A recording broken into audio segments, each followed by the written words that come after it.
And in the Impact segment tonight, Senator Ted Cruz appearing with the left-wing talk show host Stephen Colbert.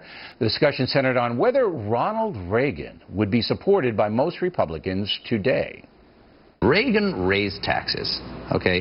Reagan actually had a amnesty program for illegal immigrants. Neither of those things would allow Reagan to be nominated today. So, to what level can you truly emulate Ronald Reagan? Now, Senator Cruz dodged the question, but let's take a look at Colbert's assertions. In 1981, soon after taking office, President Reagan signed into law an enormous tax cut in order to stimulate the economy, which tanked under President Carter. Individual tax rates were cut across the board by an average of 23%. In 1986, Reagan lowered individual income taxes again. However, he did reduce some deductions and loopholes. That resulted in higher tax payments to the government for some wealthy people and businesses. But on balance, Mr. Reagan was a very effective tax cutter. On immigration, there's no question about it. In 1986, Mr. Reagan signed an immigration reform bill that allowed nearly 3 million illegal immigrants permanent residency in the USA. After doing that, Mr. Reagan promised the border would be tightened and that business people who hired illegal aliens would be punished by the feds. Generally speaking, those two things did not happen. Well, this is now Monica Crowley here in New York City and Kirsten Powers in Washington. So Colbert really didn't tell the whole story, as we always do on The Factor. Am I correct about that, Kirsten? Well, what he said was accurate. I guess he didn't.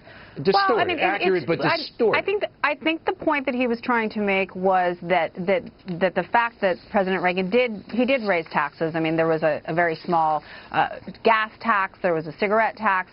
These were small taxes, but they are the kinds of things that today, in today's environment, that if somebody tried to do that, if a Republican tried to do that, they would have a very hard time. And if Obama had done it, you know, the 5 cent, you know, raising 5 cents on the gas tax would be the path to communism. In this environment with this Republican base. At 50 cents a gallon, I mean, how much more do you want to hurt the working people? But what I'm trying to get at here, and this is an important issue, is that Ted Cruz is sitting there, okay? Colbert, who's got a left-wing agenda a mile long, all right, picks out a picayune little tax thing in 8 years. And the reason that Reagan did it was because there was a shortfall in revenue coming into Washington.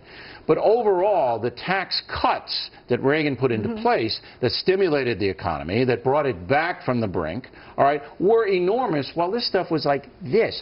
But the SEALs that are in the Colbert audience,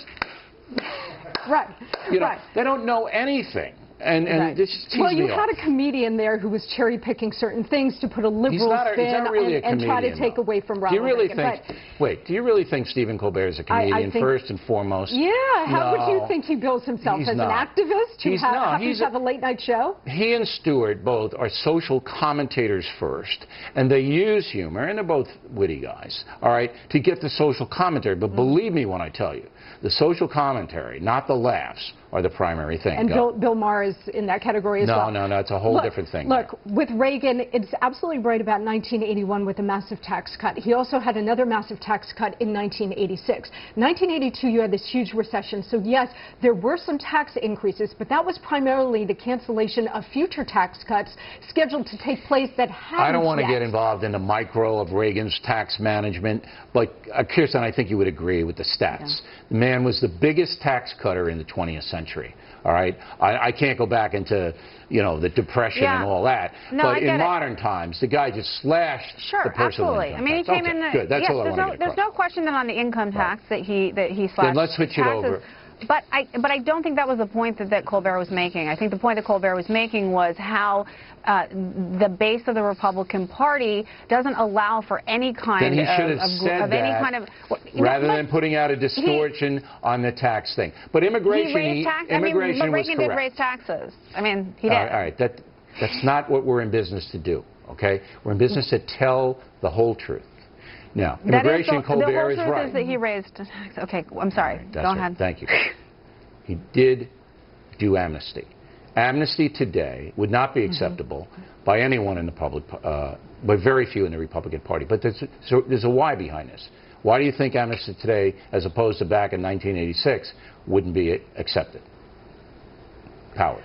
So here's the thing. I think it's fair to say that, right, so Reagan did that at that time. There's no reason to believe that today he would look at the same situation and say we should do amnesty.